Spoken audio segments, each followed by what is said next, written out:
जय हिंद, वंदे मातरम। दोस्तों, स्वागत करता हूं आप सभी का आपके अपने परिवार दीक्षित एजुकेशन अड्डा पर। दोस्तों, एक बार फिर हाजिर हो चुका हूं लेकर आप सभी के लिए उत्तर प्रदेश पुलिस भर्ती के लिए मोस्ट इंपॉर्टेंट क्लास। अगर आप भी उत्तर प्रदेश पुलिस एग्जाम देने वाले हैं तो आज की क्लास आपकी परीक्षा के लिए अति महत्वपूर्ण साबित होगी। सारे सवाल आपके प्रीवियस ईयर परीक्षा में पूछे गए सवालों पर आधारित सवाल होंगे और एक भी सवाल छोड़िएगा मत। सारे सवाल अपनी कॉपी के अंदर वन लाइनर नोट्स के रूप में नोट करके रखिएगा। आपकी परीक्षा में यहाँ से आपको 100% सवाल देखने को मिलेगा।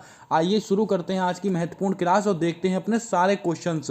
पहला क्वेश्चन है, उत्तर प्रदेश में स्थित लहुरा देव किस युग से संबंधित है? नव पाषाण से संबंधित है, मध्य पाषाण से संबंधित है, पुरा पाषाण से संबंधित है, इनमें से कोई नहीं।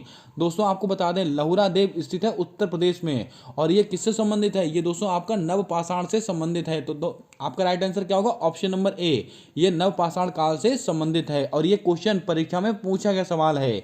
चलिए बढ़ते हैं नेक्स्ट क्वेश्चन की ओर। अगला क्वेश्चन पूछा गया कि उत्तर प्रदेश में संपूर्णानंद संस्कृत विश्वविद्यालय कहां पर स्थित है? प्रयागराज में स्थित है, वाराणसी में स्थित है, कानपुर में स्थित है? दोस्तों, आपको बता दें उत्तर प्रदेश में स्थित है संपूर्णानंद संस्कृत विश्वविद्यालय और ये कहां पर स्थित है? ये दोस्तों आपका वाराणसी में स्थित है। कहां पर? वाराणसी आपका बिल्कुल सही जवाब होगा। और वाराणसी में एक मंदिर है बहुत फेमस, भारत माता का मंदिर, भारत माता मंदिर, ये कहां पर स्थित है? वाराणसी में। और दोस्तों धमेक स्तूप ये कहाँ पर स्थित है? ये भी दोस्तों आपका वाराणसी में है। ये अब सवाल मैंने कल आपको नोट कराया था, याद रखिएगा। धमेक स्तूप कहाँ पर स्थित है? वाराणसी में। चलिए बढ़ते हैं अगले क्वेश्चन की ओर। अगला क्वेश्चन पूछा गया कि निम्नलिखित में से कौन सी पुरातात्विक स्थल उत्तर प्रदेश में स्थित है? ये लीजिए आज के प्रैक्टिस सेट का one of the most important question है। चनहुदड़ो स्थित है, धौलावीरा स्थित है, वनमाली स्थित है, कोल्डी हवा स्थित है। इनमें से कौन सा ऐसा पुरातात्विक स्थल है जो उत्तर प्रदेश में स्थित है? तो आपको याद रखना है वो आपका कोल्डी हवा बिल्कुल सही जवाब होगा, ऑप्शन नंबर डी। अब दोस्तों बात करते हैं ऑप्शंस को लेकर। अगर आपसे क्वेश्चन पूछ रहा है ये चनहुदड़ो ये दोस्तों कहां पर स्थित है? ये दोस्तों आपका सिंध प्रांत में स्थित है, पाकिस्तान में। और चनहुदड़ो दोस्तों किस नदी के किनारे स्थित है? तो बच्चा बच्चा जानता है, सिंधु नदी। कौन सी? सिंधु नदी। दोस्तों धौलावीरा, ये धौलावीरा दोस्तों कहां पर स्थित है? जल्दी से बताएं। ये आपका गुजरात में स्थित है। कहां पर? गुजरात में। कहां पर स्थित है? गुजरात में। और दोस्तों गुजरात में ये धौलावीरा स्थित है। और धौलावीरा ये किस नदी के किनारे स्थित है? परीक्षा में कई बार पूछा गया, लूनी नदी, लूनी नदी। अगर हम दोस्तों बात करें वनमाली, ये वनमाली कहां पर स्थित है? ये दोस्तों आपका हरियाणा में स्थित है। कहां पर? ये आपका हरियाणा में स्थित है। इसको भी आप नोट करके रखिएगा। और ये किस नदी के किनारे स्थित है? रंगोई नदी। कौन सी? रंगोई नदी। इन सारे सवालों को आप नोट कर लें, परीक्षा में कहीं ना कहीं पूछे गए सवाल होंगे। चलिए बढ़ते हैं अगले क्वेश्चन की ओर। अगला क्वेश्चन पूछा गया है कि वन्य जीव संरक्षण अधिनियम किस वर्ष से संबंधित है? 1972, 1993, 1992, 2002। मोस्ट इंपॉर्टेंट क्वेश्चन है। यहाँ से मैं आपको 3 क्वेश्चन बताऊंगा। वन्य जीव संरक्षण अधिनियम ये कब का है? ये 1972 का है। तो आपका राइट आंसर क्या होगा? Option number C. अब दोस्तों ये चारों डेटे हमारे लिए महत्वपूर्ण है। 1992 में दोस्तों क्या हुआ था? हाथी प्रोजेक्ट, हाथी प्रोजेक्ट, हाथी प्रोजेक्ट, इसको भी आप याद रखिएगा। अच्छा क्वेश्चन है। और ये दोस्तों रियो सम्मेलन जो कि पृथ्वी से संबंधित है, रियो सम्मेलन ये भी दोस्तों 1992 का ही है। इसको भी आप ध्यान में रखिएगा। 1993 इसको दोस्तों क्या हुआ था? प्रोजेक्ट टाइगर, प्रोजेक्ट टाइगर ये कब का है? ये 1973 का है। आप जल्दी से बताएं अंतर्राष्ट्रीय बाघ दिवस कब मनाते हैं? इसका आंसर आपको कमेंट कर देना है। अगर हम दोस्तों बात करें वर्ष 2002 की, इसको दोस्तों क्या हुआ था? जैव विविधता अधिनियम, जैव विविधता अधिनियम, जैव विविधता एक्ट ये कब का है? ये 2002 का है। इसको भी आप नोट कर लीजिएगा। चलिए बढ़ते हैं अगले क्वेश्चन की ओर। अगला क्वेश्चन पूछा गया है कि 2011 की जनगणना के अनुसार सबसे अधिक जनसंख्या घनत्व किस केंद्र शासित प्रदेश का था? मोस्ट इंपॉर्टेंट क्वेश्चन है 2011 की जनगणना का।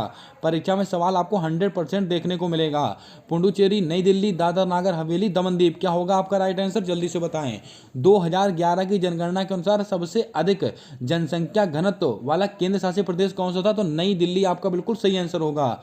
अगर यहीं पर सवाल ऐसे पूछे 2011 की जनगणना के अनुसार सबसे अधिक जनसंख्या घनत्व कहाँ का था, तो आप बोलेंगे बिहार का था। सबसे कम जनसंख्या घनत्व कहाँ का है, अरुणाचल प्रदेश का है। लेकिन सवाल हमसे क्या पूछा है, सबसे अधिक जनसंख्या घनत्व किस केंद्र शासित प्रदेश का है, तो केंद्र शासित प्रदेश आपका दिल्ली होगा। इसको भी आप ध्यान में रखिएगा। आइए चलते हैं अगले क्वेश्चन की ओर। अगला क्वेश्चन पूछा गया कि समवर्ती सूची की अवधारणा कहाँ से ली गई है। कनाडा के संविधान से ली गई है, अमेरिका के, ऑस्ट्रेलिया से या दक्षिण अफ्रीका से। दोस्तों आपको बता दें जो समवर्ती सूची की अवधारणा है वो दोस्तों आपके ऑस्ट्रेलिया के संविधान से ली गई है। कहाँ से, ऑस्ट्रेलिया के। तो आपका राइट आंसर क्या होगा, ऑप्शन नंबर सी आपका बिल्कुल सही जवाब होगा। अब दोस्तों बात करते हैं कुछ महत्वपूर्ण फैक्ट को लेकर, जैसे कि अगर आपसे क्वेश्चन पूछ रहे हैं कनाडा से क्या लिया गया है, तो आपको याद रखना है राज्यों की संघ संकल्पना, जो राज्यों की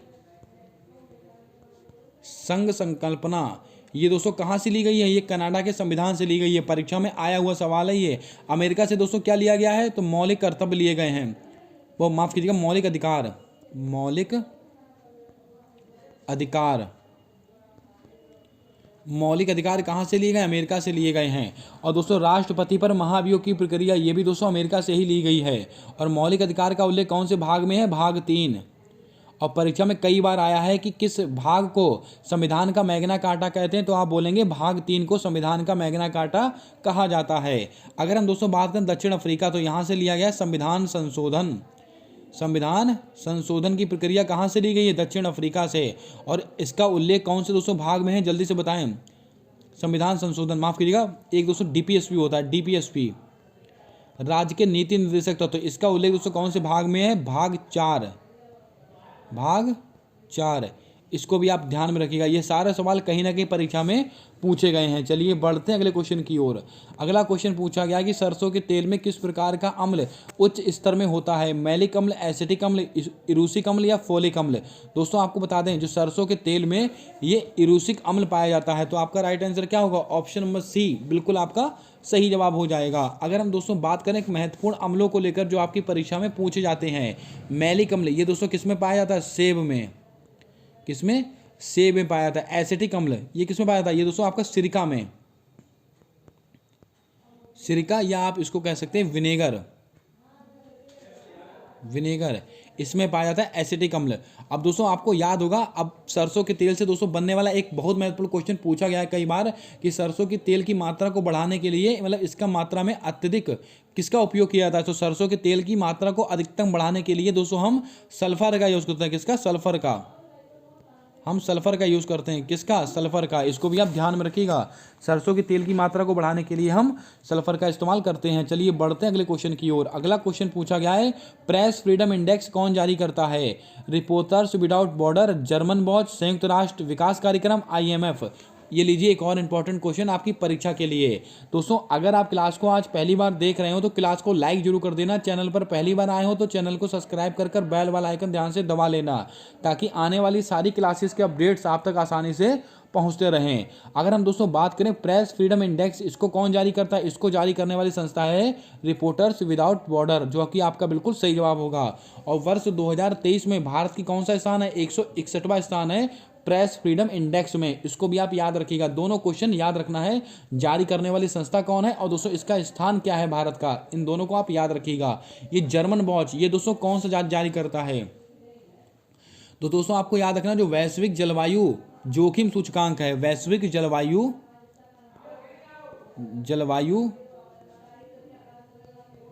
जोखिम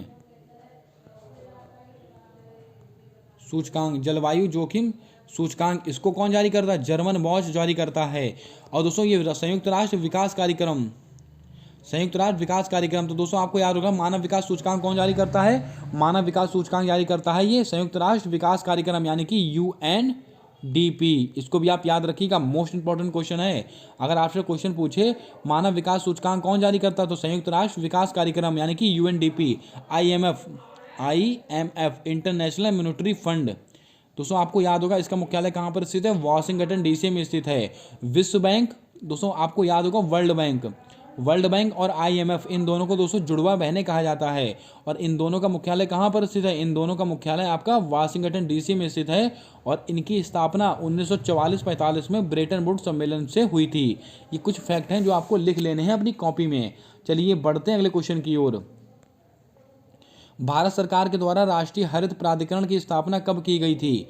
वर्ष 2008 में, वर्ष 2010 में, वर्ष 2012 में? क्या होगा आपका सही जवाब? जल्दी से बताएं। भारत सरकार के द्वारा राष्ट्रीय हरित प्राधिकरण की स्थापना कब हुई है? ये आपका वर्ष 2010 में हुई है। तो आपका सही जवाब क्या होगा? आपका सही जवाब होगा ऑप्शन नंबर बी। चलिए बढ़ते हैं अगले क्वेश्चन की ओर। अगला सवाल हमसे पूछा गया है कि चट्टानों के अध्ययन को क्या कहा जाता है?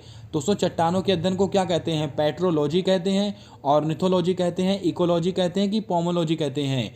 जो चट्टानों का अध्ययन होता है इसको दोस्तों हम कहते हैं पेट्रोलॉजी। आपका बिल्कुल सही आंसर होगा। अब दोस्तों अगर हम बात करें ऑप्शंस की तो ऑर्निथोलॉजी, इसमें दोस्तों पक्षियों का अध्ययन होता है। जो पक्षियों का अध्ययन दोस्तों किसके अंदर होता है? ऑर्निथोलॉजी के अंतर्गत होता है। इकोलॉजी में दोस्तों क्या होता है? जल्दी से बताएं। अब दोस्तों पोमोलॉजी में दोस्तों ये फलों का अध्ययन होता है। किसका? ये फलों का अध्ययन होता है, पोमोलॉजी के अंतर्गत। चलिए बढ़ते हैं अगले क्वेश्चन की ओर। अगला सवाल हमसे पूछा गया है IPL 2000। दोस्तों यहाँ से हम दोस्तों डिस्कस करेंगे महत्वपूर्ण करंट अफेयर के सवाल। यहाँ से दोस्तों 10 सवाल मैं आपको करंट अफेयर के बताऊंगा। अब दोस्तों डेली की क्लास मैं ऐसे ही बताने वाला हूँ आपको, कुछ जीके के सवाल, कुछ करंट अफेयर के सवाल जो मोस्ट एक्सपेक्टेड होंगे आपकी परीक्षा में। IPL 2024 की नीलामी में खरीदे गए सबसे महंगे खिलाड़ी कौन बने हैं? मिचेल स्टार्क बने हैं, पैट कमिंग्स बने हैं, रोहित शर्मा बने हैं? जल्दी से बताएं। दोस्तों IPL 2024 में जो सबसे महंगे खिलाड़ी बिके हैं वो बने हैं मिचेल स्टार्क। तो आपका राइट आंसर क्या होगा? Option number A. ये दोस्तों किसके खिलाड़ी? कोलकाता के खिलाड़ी हैं। अब दोस्तों अगर हम बात करें ये कहाँ किस टीम से खेलते हैं? ऑस्ट्रेलिया से। इनको माफ़ कीजिएगा, इनको किसने खरीदा? इनको दोस्तों कोलकाता ने खरीदा। किसने? कोलकाता ने इनको खरीदा है। और दोस्तों ये ऑस्ट्रेलिया के खिलाड़ी हैं। कहाँ के खिलाड़ी हैं ये? दोस्तों ऑस्ट्रेलिया के खिलाड़ी हैं। पैट कमिंग्स, वो माफ़ कीजिएगा मिचेल स्टार्क। अब दोस्तों कितने में खरीदा गया इनको? 24.75 करोड़ रुपए में इनको खरीदा गया। ये राशि भी याद रखिएगा, परीक्षा में आपसे ये आंकड़ा भी पूछा जा सकता है। उम्मीद करता हूँ आपने नोट कर लिया होगा। आइए बात करते हैं अगले क्वेश्चन की ओर। विजय हजारे ट्रॉफी 2023 का विजेता कौन बना? राजस्थान, हरियाणा, मध्य प्रदेश, गुजरात? विजय हजारे ट्रॉफी 2023 इसका दोस्तों विजेता कौन बन चुका है? हरियाणा बन चुका है। किसको हराया है हरियाणा ने? हरियाणा ने दोस्तों हराया है राजस्थान को। तो उप विजेता, अगर परीक्षा में आपसे उप विजेता पूछ ले तो आप आंसर देंगे राजस्थान, और विजेता कौन है? हरियाणा। चलिए बढ़ते हैं अगले क्वेश्चन की ओर। मेजर ध्यानचंद खेल रत्न पुरस्कार 2023 किसको मिला? ये लीजिए one of the most important question आपकी परीक्षा का। सात्विक साईराज, रिंकी रेड्डी, चिराग शेट्टी या शरद कमल अंचिता? इनमें से या ए और बी दोनों? क्या होगा आपका सही जवाब? जल्दी से बताएं। सात्विक साईराज, रिंकी रेड्डी और चिराग शेट्टी, इन दोनों ने जीता है मेजर ध्यानचंद खेल रत्न अवार्ड। तो आपका राइट आंसर क्या होगा? Option number D. और ये किसके खिलाड़ी हैं? बैडमिंटन के। अगर आपसे सवाल पूछ ले, इन ये दोनों सात्विक साईराज, रिंकी रेड्डी और चिराग शेट्टी, इन दोनों की जोड़ी ने दोस्तों बैडमिंटन में कमाल करके रखा हुआ है। तो इन दोनों को मिला है मेजर ध्यानचंद खेल रत्न पुरस्कार 2023, जो कि खेल जगत का सर्वोच्च सम्मान है। और दोस्तों इसमें कितनी राशि दी जाती है? 25 लाख रुपए इसके अंदर दिया जाता है, याद रखिएगा। शरद कमल अंचिता, मोस्ट इंपॉर्टेंट क्वेश्चन 2022 में अगर आपसे क्वेश्चन पूछे 2022 का मेजर ध्यानचंद खेल रत्न पुरस्कार किसको मिला? ये शरद कमल अंचिता को मिला। और ये किसके खिलाड़ी हैं? टेबल टेनिस के खिलाड़ी हैं।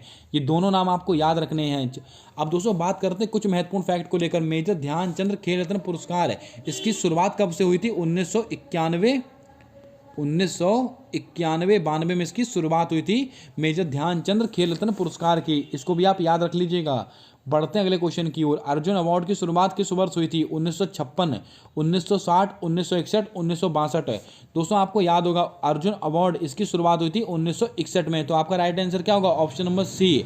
अब दोस्तों बात करते हैं कुछ महत्वपूर्ण फैक्ट को लेकर। 2023 में अर्जुन अवार्ड कितने खिलाड़ी को मिला है? ये दोस्तों कुल 26 खिलाड़ियों को मिला है। कितने? 26 खिलाड़ी को मिला है अर्जुन अवार्ड। अगर हम दोस्तों बात करें अर्जुन अवार्ड में कितनी राशि प्रदान की जाती है? 15 लाख रुपए दिए जाते हैं अर्जुन अवार्ड में। और मोहम्मद शमी को दिया गया है अर्जुन अवार्ड। इन दोनों के नाम आप याद रखिएगा। और अर्जुन अवार्ड जीतने वाली 2 महिलाएं जो बहुत महत्वपूर्ण रहेंगी आपकी परीक्षा में, इनका नाम आप लिख लीजिएगा। शीतल देवी, और दोस्तों एक नाम और बहुत महत्वपूर्ण है, प्राची यादव। प्राची यादव। ये क्यों महत्वपूर्ण है? क्योंकि दोस्तों ये पैरा हैं। कौन? ये दोस्तों पैरा तीरंदाजी, पैरा तीरंदाजी से संबंधित है ये शीतल देवी। और प्राची यादव दोस्तों ये संबंधित है आपका पैरा कैनोइंग से, पैरा कैनोइंग, पैरा कैनोइंग। इन दोनों का नाम याद रखिएगा अर्जुन अवार्ड में, क्योंकि सवाल आपसे ऐसे ही पूछे जाएंगे। अगर क्लास समझ में आ रही है तो दिल से लाइक जरूर कर दीजिएगा, अपने दोस्तों तक जरूर शेयर कर दीजिएगा जो भी यूपी पुलिस कांस्टेबल के साथ किसी भी परीक्षा का एग्जाम देने वाले हों। चलिए बढ़ते हैं अगले क्वेश्चन की ओर। The god of small thing किसकी पुस्तक है? चेतन भगत की, अरुंधति राय की, रस्किन बॉन्ड की, किरण बेदी की। दोस्तों the god of small thing परीक्षा में कई बार रिपीट हुई पुस्तक है ये, और ये पुस्तक है दोस्तों आपका अरुंधति राय, आपका बिल्कुल सही आंसर होगा। अब दोस्तों आपको बताएं, एक इनकी और एक पुस्तक और भी है अरुंधति राय की जो परीक्षा में पूछी गई है। कौन सी? The ministry of almost happiness. इसको आप लिख लेंगे, द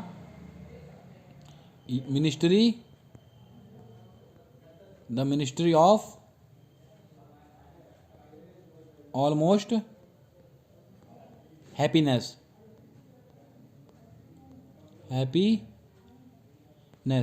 ये दोस्तों बहुत महत्वपूर्ण पुस्तक है, परीक्षा में कई बार पूछी गई है। जो किसकी है? अरुंधति राय की पुस्तक है। बढ़ते हैं अगले क्वेश्चन की ओर। अगला क्वेश्चन हमसे पूछा गया कि मुख्यमंत्री ग्राम गाड़ी योजना किस राज्य ने शुरू की? उत्तर प्रदेश, मध्य प्रदेश, झारखंड, तेलंगाना। तो दोस्तों आपको याद रखना है, मुख्यमंत्री ग्राम गाड़ी योजना शुरू की है झारखंड सरकार के द्वारा। तो आपका सही जवाब क्या होगा? Option number C. अगर हम दोस्तों बात करें तेलंगाना की, तो तेलंगाना में दोस्तों आरोग्य श्री योजना। कौन सी? ये अभी हाल ही में शुरू की गई योजना मैं आपको लिखवा रहा हूँ, जो दोस्तों अभी 2023 में शुरू की गई है। आरोग्य श्री योजना किसने शुरू की है? ये आपका तेलंगाना ने शुरू की है। अब दोस्तों आपको एक चीज और याद होगी, मध्य प्रदेश सीखो कमाओ योजना, सीखो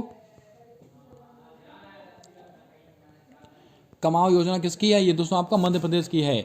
नंद बाबा दुग्ध योजना ये किसकी है? ये उत्तर प्रदेश सरकार की है। चलिए बढ़ते हैं अगले क्वेश्चन की ओर। चौथे एशियाई खेल 2023 में भारत का कौन सा स्थान रहा है? ये लीजिए एक और आपकी परीक्षा का one of the most important question, तीसरा, चौथा, पांचवा, छठा। दोस्तों आपको बता दें, चौथे पैरा एशियाई, माफ कीजिए यहाँ पर थोड़ा सा टाइपिंग एरर है, यहाँ पर आप पैरा कीजिएगा। चौथे पैरा एशियाई खेल 2023 में भारत का कौन सा स्थान रहा है? तो आपको याद रखना है भारत का 5वां स्थान रहा है। तो आपका राइट आंसर क्या होगा? Option number C. और पहले स्थान पर दोस्तों कौन रहा है पैरा एशियाई में? तो आपको याद रखना है चीन पहले स्थान पर रहा है। और दोस्तों आपको बताने की जरूरत नहीं है, होंगजाऊ चीन में एशियाई खेलों का आयोजन हुआ था इस बार। अगर हम दोस्तों बात करें कुछ महत्वपूर्ण चीजों को लेकर, अगर आपसे क्वेश्चन पूछा जाए चौथे पैरा एशियाई खेल 2023 में भारत ने कितने गोल्ड मेडल जीते हैं, तो आप आंसर देंगे 29 तो गोल्ड मेडल जीते हैं चौथे पैरा एशियाई खेल में। दोस्तों यहाँ पर पैरा एशियाई की खेल की बात हो रही है, गलती मत कीजिएगा। 29 गोल्ड मेडल जीते अपने भारत देश ने। और इसका शुभंकर क्या है? शुभंकर आपसे जरूर पूछा जाएगा। शुभंकर, इसका शुभंकर है फेई फ्री पक्षी, फेई फ्री पक्षी, ये दोस्तों इसका शुभंकर है, याद रखिएगा। अच्छा सवाल है ये। आइए चलते हैं अगले क्वेश्चन की ओर। अगला क्वेश्चन पूछा गया है, किस हाई कोर्ट ने देश में पहली बार क्षेत्रीय भाषा में फैसले को प्रकाशित किया है? Tamil Nadu high court, Kerala high court, Uttar Pradesh high court. तो याद रखिएगा केरल हाई कोर्ट आपका बिल्कुल सही आंसर होगा। केरल हाई कोर्ट के द्वारा दोस्तों पहली बार क्षेत्रीय भाषा में अपने फैसले को प्रकाशित किया गया। आज का अगला क्वेश्चन है, भारत के कैग गिरीश चंद्र मुर्मू, दोस्तों CAG आपको याद होगा, CAG comptroller auditor general of India. Article 149 में इनका आर्टिकल 149 और आर्टिकल 148, 150 इनमें दोस्तों इनका उल्लेख है। आपके ऑप्शन में कुछ भी लिख कर आए, तीनों में से कोई एक ऑप्शन आपके आएगा, आप लगा दीजिएगा। कैग का दोस्तों इनकी नियुक्ति, इनका कितना कार्य होगा, क्या कार्य होगा, ये सब दोस्तों बातें आर्टिकल 148, 149, 150 में लिखी हुई हैं, याद रखिएगा। और दोस्तों सवाल पूछा गया कि भारत के जो कैग हैं गिरीश चंद्र मुर्मू को किस लेखा परीक्षक पैनल का उपाध्यक्ष बनाया गया? विश्व बैंक, UNO, IMF। तो आपका राइट आंसर होगा UNO, जिसका UNO का। अब इसकी स्थापना कब हुई है? तो आपको याद रखें 24 अक्टूबर 1945, 24 अक्टूबर 1945 को UNO की स्थापना हुई है। तो आपसे परीक्षा में पूछ रहे UNO दिवस कब मनाते हैं? 24 अक्टूबर को। और इसका मुख्यालय कहाँ पर स्थित है? न्यूयॉर्क में स्थित है। कहाँ पर? UNO का मुख्यालय स्थित है न्यूयॉर्क में, इसको भी आप याद रखिएगा। चलिए बढ़ते हैं अगले क्वेश्चन की ओर। किस माह को छठा राष्ट्रीय पोषण माह घोषित किया गया? जुलाई माह, अगस्त माह, सितंबर माह, अक्टूबर माह। दोस्तों आपको बता दें जो सितंबर माह है इसको दोस्तों छठा पोषण माह घोषित किया गया। ये सवाल आपका यूपी पैट के एग्जाम में पूछा गया था, इसीलिए दोस्तों ये सवाल मैंने यहाँ पर इसको इंक्लूड किया है, आपकी परीक्षा में आने के पूरे चांसेस हैं। ये दोस्तों 20 सवाल लिए थे मैंने, कुछ हिस्ट्री के, कुछ पॉलिटी के, कुछ साइंस के, कुछ करंट अफेयर के। अब दोस्तों ऐसी ही क्लास यहाँ पर चलने वाली है, आपका जीके जीएस भी होगा, साथ में करंट अफेयर भी होगा। यानी कि दोस्तों जो 38 क्वेश्चन आपकी परीक्षा में आने वाले हैं उसका निचोड़ आपको मैं देने वाला हूँ। एक भी क्लास मिस मत कीजिएगा जब तक आपका एग्जाम नहीं हो जाता है। सारी क्लासेस को आप अपनी कॉपी के अंदर वन लाइनर नोट्स के रूप में नोट करके रखिएगा। और दोस्तों बहुत महत्वपूर्ण जानकारी, आप इन क्वेश्चन से ज़्यादा जो मैं आपको एडिशनल जानकारी देता हूँ, जो मैं आपको लिखवाता हूँ यहाँ पर, उनको आप को लिखना है अपनी कॉपी के अंदर वन लाइनर नोट के रूप में। वो बहुत महत्वपूर्ण कंटेंट होता है। क्वेश्चन भी याद रखिएगा और जो एडिशनल जानकारी है उसको भी आपको याद रखना है। लेने को तो मैं दोस्तों यहाँ पर 100 सवाल भी ले सकता हूँ, लेकिन उसका कोई फ़ायदा नहीं होगा, सब दोस्तों दिमाग से ऊपर निकल जाएंगे, क्योंकि मैं यहाँ पर केवल अब वही सवाल करा रहा हूँ जो आपने पढ़े होंगे, जिसका आपको रिवीजन करना है। दोस्तों ऐसे समय पर आपको कुछ नया नहीं पढ़ना है, जो आपने पढ़ रखा है उसी का रिवीजन कीजिए, क्योंकि दोस्तों जो आपका बेसिक नॉलेज होती है, जो पहले से आपने पढ़ा हुआ होता है, वही दोस्तों आपके एग्जाम में कारगर सिद्ध होता है। ये बात आपने कई एग्जाम में देकर नोटिस की होगी। अगर मेरी बात आपको पसंद आई हो तो दिल से लाइक कीजिएगा। चैनल पर पहली बार आए हो तो चैनल को सब्सक्राइब कर बेल वाला आइकन ध्यान से दबाइएगा, ताकि आने वाली सारी वीडियोस के अपडेट आप तक आसानी से पहुंचते रहें। मिलते हैं आने वाली अगली क्लास में, तब तक के लिए जय हिंद, जय भारत। दोस्तों अपना सपोर्ट, अपना प्रेम हमारे इस यूट्यूब चैनल के साथ हमेशा यूं ही बनाकर रखिएगा।